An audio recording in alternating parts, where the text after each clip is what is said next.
Olá pessoal do YouTube, sejam muito bem-vindos ao canal Igreja Católica, seus santos e dogmas, o canal da evangelização e do estudo da Santa Igreja. Como você viu aí pelo título, hoje vamos falar sobre um dos sacramentos de cura, que é a unção dos enfermos. Lembrando, quais são os sacramentos de cura? Unção dos enfermos, cura do corpo e a confissão, cura da alma. Então, aproveitando esse tempinho aí, deixe esse seu like, o gostei, né, para quem não entende. Tá. Se você não é inscrito, se inscreva aí no canal, aí embaixo está escrito aí, inscrever-se, você aperta aí você já vai ser inscrito, aí vai aparecer um sininho, você aperta nesse sininho, que toda vez que sair vídeo novo no canal, automaticamente você vai receber a notificação diretamente do YouTube, dizendo, tem vídeo novo. Então, vamos lá pessoal, me ajudem aí, e se possível compartilhe o vídeo em suas redes sociais e deixe o seu comentário dizendo o que você achou desse vídeo. Pode dar sugestão, críticas, elogios. É um espaço aberto para você dizer o que você acha, dizer o que você pensa. E todos os comentários eu sempre respondo, viu gente? Então, vamos lá para o vídeo. Então, vamos lá. Unção dos enfermos. A natureza humana está sujeita à experiência da doença, né? Claro, todos nós, na nossa condição humana, estamos sujeitos a todo momento a ficar doente. Na doença, o homem descobre sua própria debilidade e o risco de perder o dom mais básico de seu ser, a própria vida. Ou seja, quando você está doente, você fica assim, ai meu Deus, eu vou morrer, né? Porque podemos ver que hoje a morte está muito temida. Eu vou falar sobre isso mais para frente. Mas voltando aqui, então você fica assim, eita, eu vou perder meu dom mais básico, a vida. Porque para você existir, você pode ter dom nenhum, mas tem que ter o dom da vida. E quando você está doente, você tem o risco de perder esse dom. Para esses momentos críticos e dolorosos, Cristo instituiu um sacramento, a unção dos enfermos, instrumento de fortaleza e união com Deus. Falando assim sobre doença, a gente pode até se perguntar, tá bom, mas por que o homem teme tanto a doença? Nós temos respostas para essa pergunta. Porque é na doença que o homem descobre a sua debilidade e sua pequenez. A doença é ocasião para descobrir os limites da natureza humana. A fragilidade de um corpo no qual se ama com todo o coração, a impotência de uma força que pensava-se ser infinita.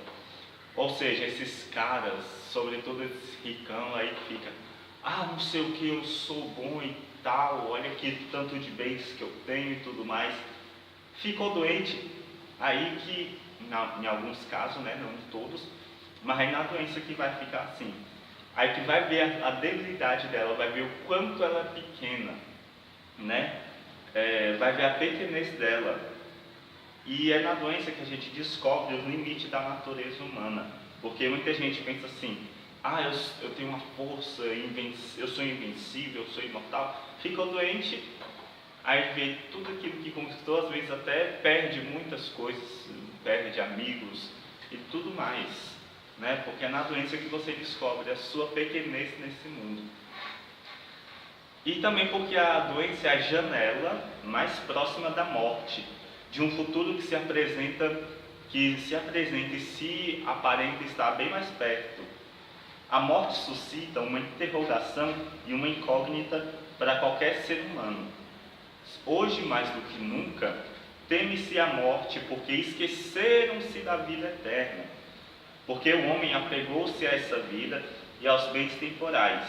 A doença descobre que a vida é passageira e que há transição até um destino que vai mais além do tempo e da história pessoal. Ou seja, podemos ver mais do que nunca, gente, que na história a gente nunca viu tantas pessoas com medo da morte. Por quê? Porque o mundo de hoje, como eu falei aqui, perdeu, absolutamente, literalmente perdeu, esqueceu o significado da vida eterna.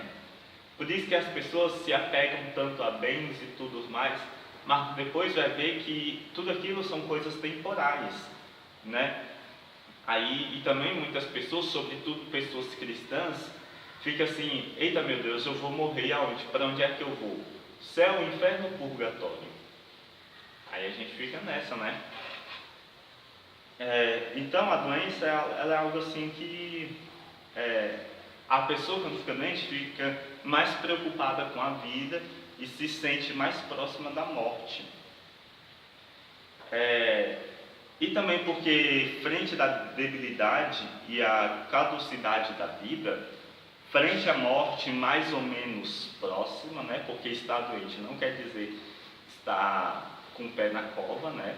Por exemplo, se eu estou com um resfriado simples, isso não quer dizer que eu estou com o pé na cova, né?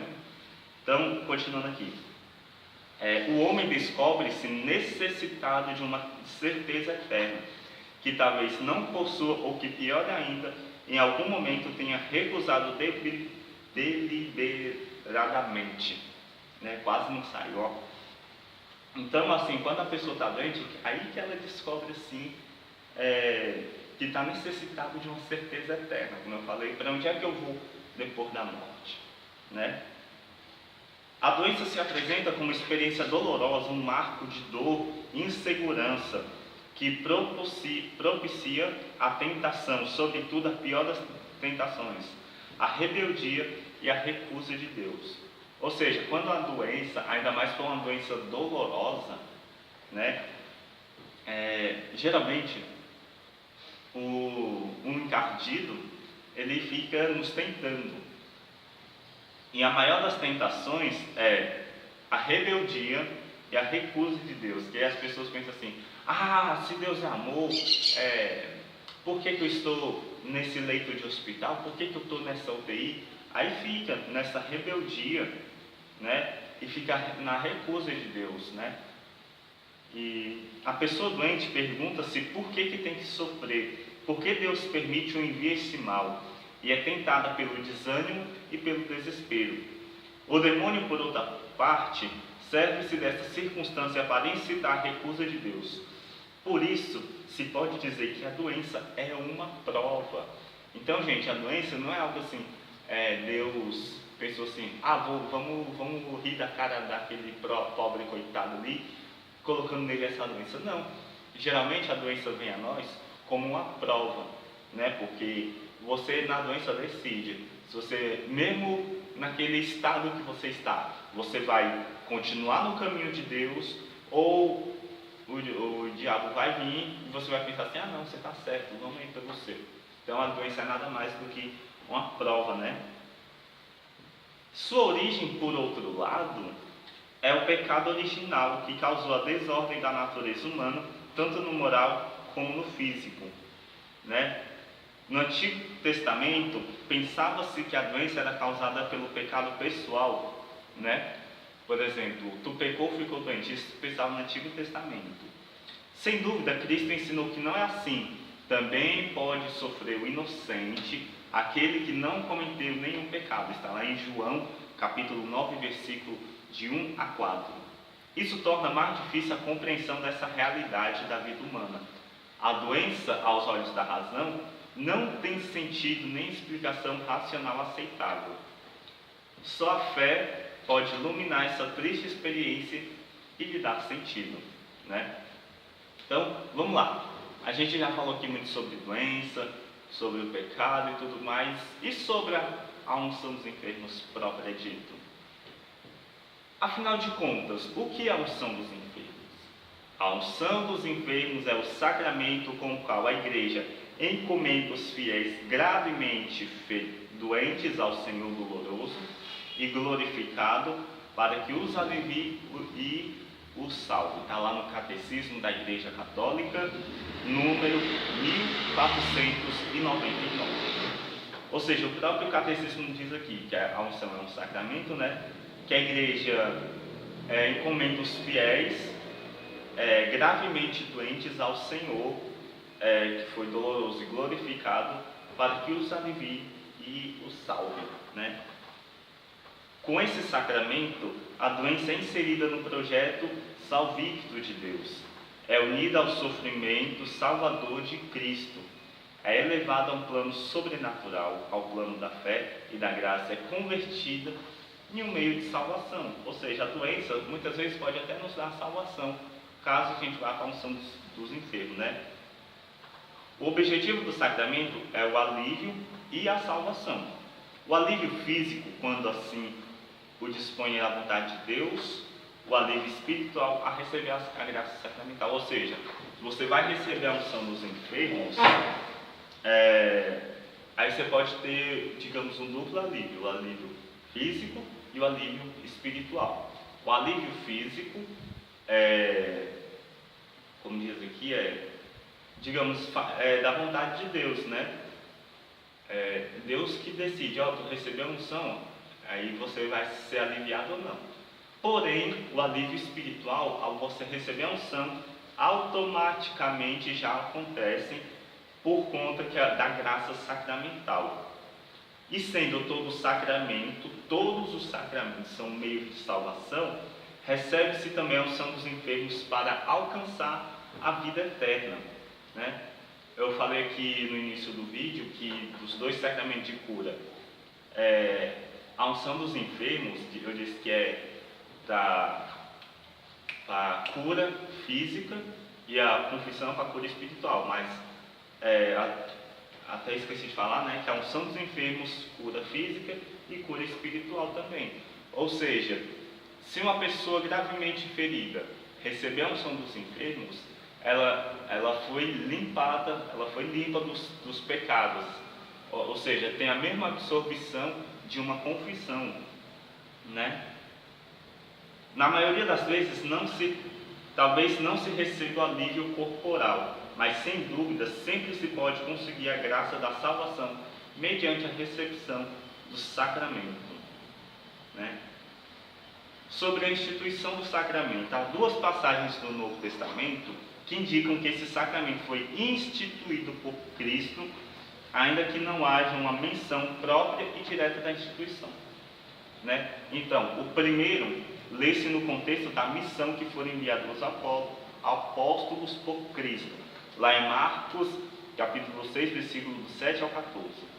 Logo que partiram, os apóstolos puseram-se a pregar o arrependimento e expulsaram muitos demônios e curaram muitos doentes, ungindo-os com azeite.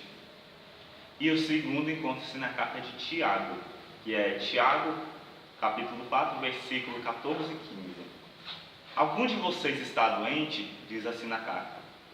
Então que chamem aos presbíteros da igreja e que façam oração por ele, ungindo-o com azeite em nome do Senhor. E a oração da fé aliviará ao doente e o Senhor o levantará. E se houver cometido pecados, estes lhe serão perdoados. Então, o sacramento da unção dos enfermos foi instituído nesses 2 versículos, lá em Marcos e em Tiago.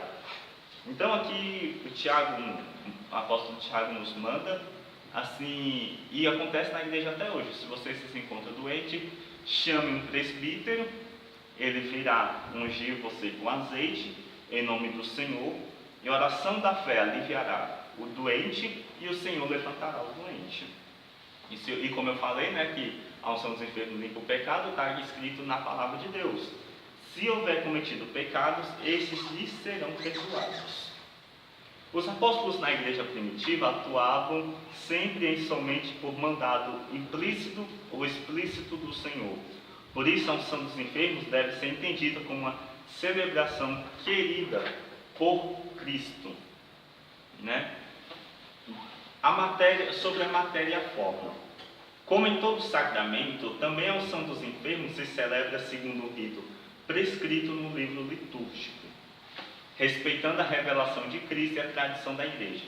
Segundo o Código de Direito Canônico e o ritual romano, a matéria do sacramento é o óleo sagrado, com o qual se usa o enfermo na frente ou em uma parte do corpo. A forma são as palavras que o ministro pronuncia a ungí-lo. Ou seja, quando o sacerdote vai ungir o enfermo, ele usando óleo sagrado, esse óleo sagrado que foi consagrado a Deus na Quinta-feira Santa, numa manhã de Quinta-feira Santa, na missa do Crisma, que geralmente são celebrados nas catedrais diocesanas, né?